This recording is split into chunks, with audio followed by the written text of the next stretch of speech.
Bote bandi MDG TV ma foot est-ce que c'est linga obino la grande dame avec un grand G4 na cadre actualité bande ko babo lingo to lisusu lelo ko panza sango. Les amis, Louison Elanga motakalisé. Qui est Louison Elanga? Louison Elanga za TikToker, chroniqueur hein, dès to lobaka mais aza plus na TikTok et parmi bato basala moi ba makelele rando nini machin.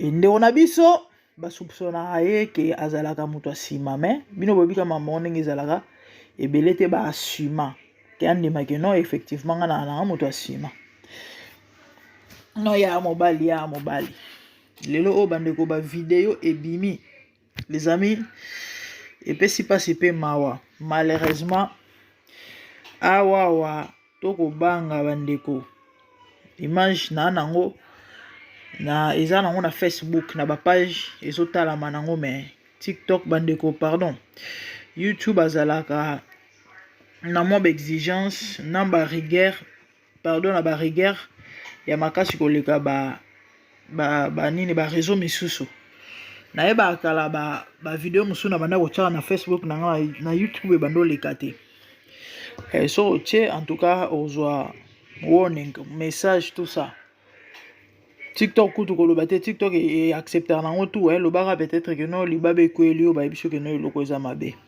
mais kuna vraiment oka penza string na mabele polele ça passe mais na YouTube eloko wana elekate donc vidéo o nga na moni eza na Facebook donc bako s'embrasser na moninga mobali bako baluka na mbeto bako sala mamba papa na mama makambo salité ndeto bana kobinga ta tozala bana mikesi ko tomi tuna nana o jouer rôle ya nani mwasi nani mobali bamusu balobi certainement Louison mobali parce que façon bana ko balola loketo na concert afali mais non mwasi ko balola loketo kuto mwasi akosa.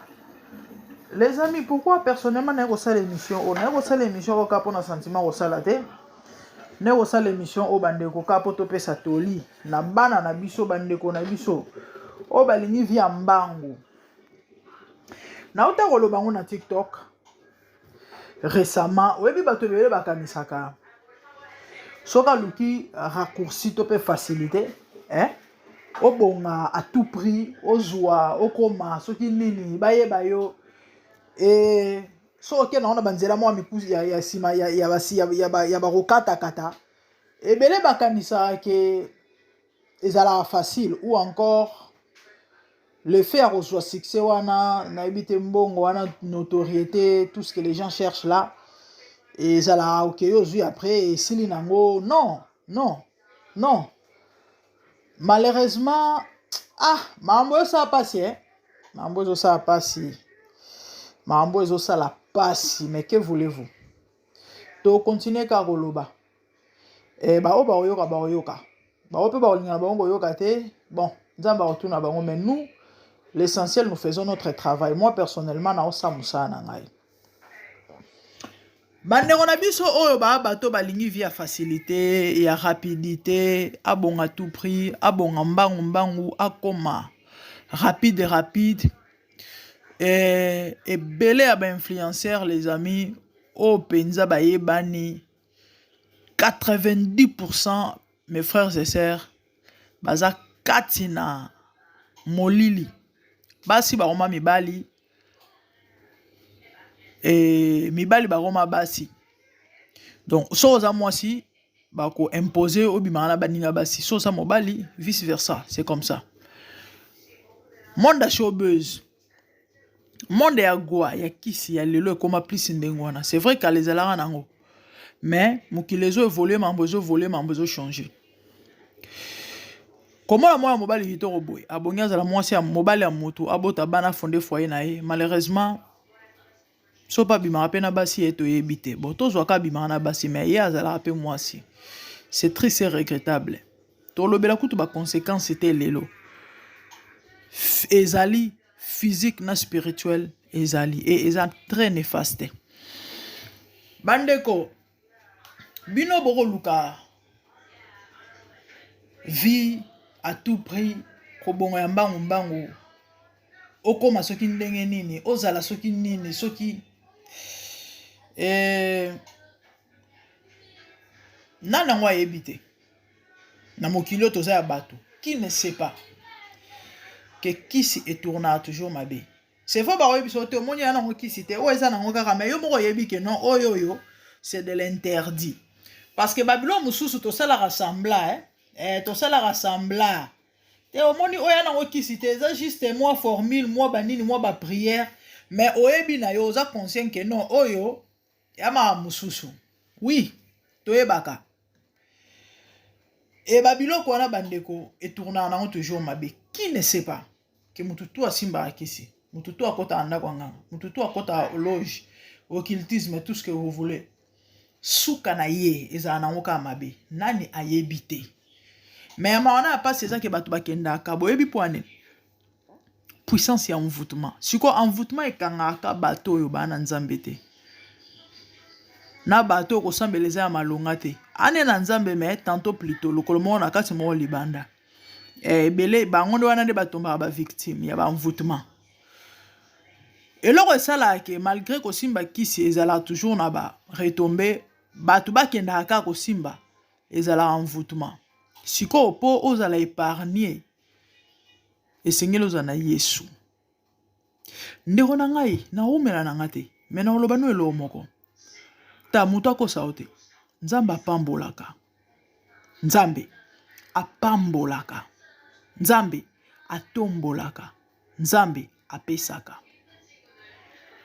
boyebi eya na ndeko na biso moko en fait bana bango ebele toyebi yana na bato basala basuccès na makambo ya bonzambe ya basali na nzambe bayembi tout ça oyo lelo ta mosusu mpe basi batengama bakomana ya na mama mona otanga nkombo na ye te aza parmi bamama oyo basali bakombo ya kosakana te na monde ya musique gospel mama wana parmi baconcert asuka baperiode oyo bamusicien bazoyana na bapoto abeta concert mo na Angleterre awa précisément na Londres bandeko bouchon akanga quartier mobimba trafic ya ndenge wana do trafic eza embouteillage concert wana ebetama te embouteillage mbila azo détourner mituka davegen boye boye babisi bino nono moye bokene boye eza te fo bo baluka boye donc bouchon ya liwa nani natanga kombo chance mama songolo concert wana ebetama te sala ezaka mokie bato batondaka tellement nde baye kozwa sale mosusu na Brixton ezala likolo na se sale wana abeta kuna sala plein à craquer nzambe apambolaka mais lelo basango tokoma koyoka eza ke ote bango nyonso babunga nzela bakota baloge bandeko na ngai. De la poussière, il retire les pauvres, dit la Bible. Du fumier, il relève l'indigent pour le faire asseoir parmi les grands. Moutoko saote, batu bakanisa ke non, nzamba pambolaka te. Soko zana bonzambe to ba chrétien, ezaka vie ya bozaka na ya kolia ya rolate suki wana. Non non non, détrompez-vous. C'est vrai, tout le monde n'est pas appelé à être riche. Et kozala riche, yango ndete kozala bonheur. Pona muto azala bien stable ezaka te fo azala riche ba possibilité kozala nzamba kopambola toujours na bandenge belé na bandenge moko boye so etangama to bengama ozala muto bozue belé oza millionnaire gloire à Dieu pourquoi pas nzamba kopambola to akoza ngopesa ngo mais soki nzamba omona yo na ba million te pourquoi opesa yo yango parce que bible zolo nyonso nzamba sala eza malamu. Soki nzamba a décidé, toi sepeli, ton destin oya trasa pona yo, ezake ozala stable parce que en Dieu il y a toujours la stabilité hein. Mamboko semble kozala mo ndenge ne bandeli mena suka nango stabilité ezala toujours. Ata so ozala na ba million te, mais stabilité ozala. Comprendre? Siko ebele ba osambela mais ba comprendre nde mambo nzambe te, ba comprendre ba principe te, ba comprendre bon nzambe te. Yango moni ebele bazo faillir, mingi bazo bunga, mingi bazo tika, mingi bazo abandonner na nzela pourquoi parce que ba comprendre te. Yaya, chaque chose a son temps. Et là il faut yeba yango wana. Ce que différence ezalaka entre nzambe na satana na matière ya kopambwama, na matière ya kotombwama eza nini? Eza ke nzambe asalaka eloko nyonso na ngonga na yango. Donc chez Dieu il y a des principes. Et moment nyonso eza moment ya kolia te, moment nyonso eza moment ya kolona te, moment nyonso eza moment ya kolela te, ya komona pasi te, ya koseka te, ya kosepela te. Moment na moment eza na tina na miso ya Nzambe et asala likambo na moment na yango. Bible zoloba na Ecclésiaste, je crois na chapitre 3, il y a un temps pour tout.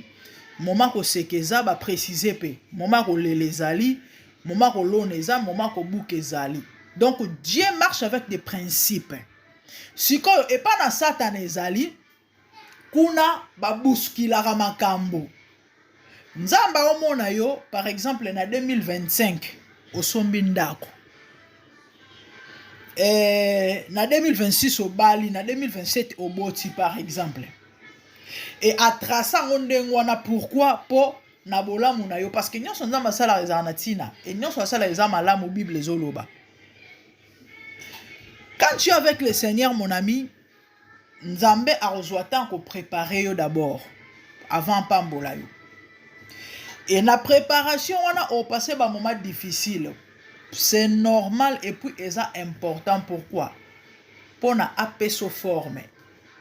Bon, on a un joueur. Le loba Cristiano Ronaldo ba outa quelque part. Pour akoma Cristiano Ronaldo aleki na ba étape. Aleki na ba formation, abeti ba compétition, ya mike amati malembe ti akomi Cristiano. C'est comme ça que les choses se passent selon de logique, na logique ezalaka bongo, eza loi ya nature. C'est comme ça avec Dieu. Dans ozana Nzambe, Nzambe o préparer yo, Nzambe o bongisa nyonso pona yo. Et dans un moment précis, il y a les camusongolo à pesser l'eau et s'engagler pour naïo. C'est comme ça que les choses se passent. Malheureusement, problème dans les gens se précipitent. Tant que vous avez Nzambe, à Monique et zo oumela. Or que oumela on est en tina. Nzamba zo formé yo. Moi balo lendo zala na il faut abriser yo à tailler yo.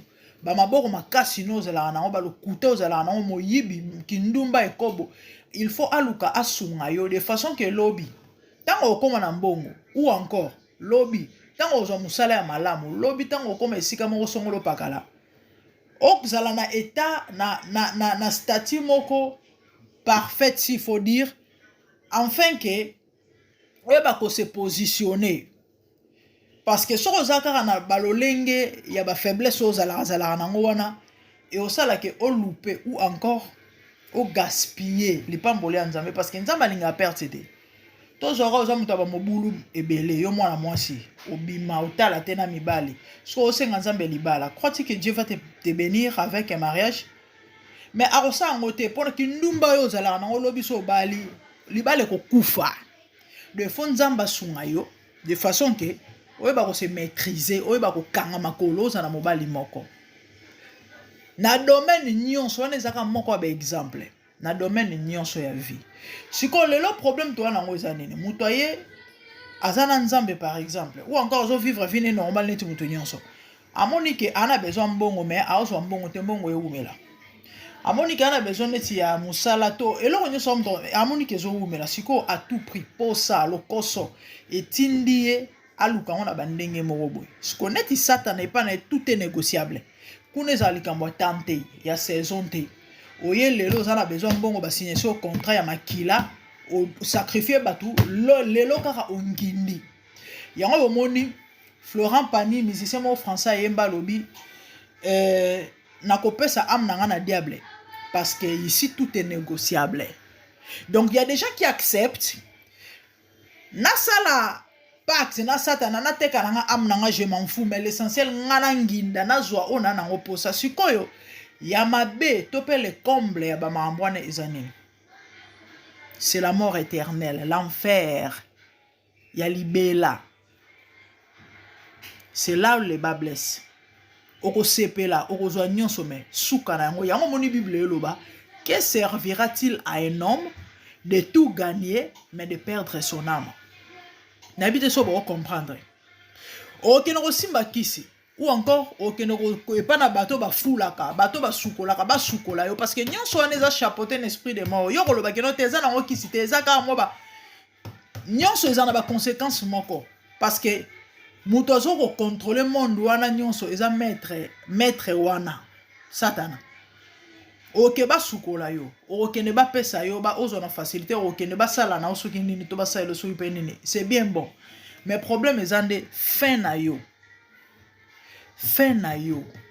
Bino bokanti soki conséquence mo mabe ezala te de l'autre côté. Na on dit ma vanda anatika na nzambe azela nyoko ma et puis après te ba tutu ba se précipiter kuna. Mais soki nous autres là to comprenant que vanité de vanité tout est vanité. On a rejoigné sur mes souka nango. Après liwa ezande nini. Et on monte tingama na yesu on na loba bandeko. En tout cas, soki na okemba na kemba. Mais baboto la yesu te. Nde bo moni problème to nango leona bandeko na biso yango. Yo mobali ondimino koma mwasi. Obima no na baninga mibali. Et ba conséquence ma mwana. Eza la spirituelle, eza la physique, nde mutu eza likama. Et belle ba okufa to pona ba maambo. Kala to yebaka liwa eza pona mikolo lelo o ce sont des jeunes nde mutu ba mo okufa. Na ba trentaine mutu akufi, na ba vingtaine vie suki, quarantaine vie suki. À fleur d'âge. Or Bible yoloba que vie à mutu. Et Sengeli a comme à 70 ans, ba plus robuste ba 80 ans. Wana kutu nzamba réduit ça tellement ma sumo le kami na mokili.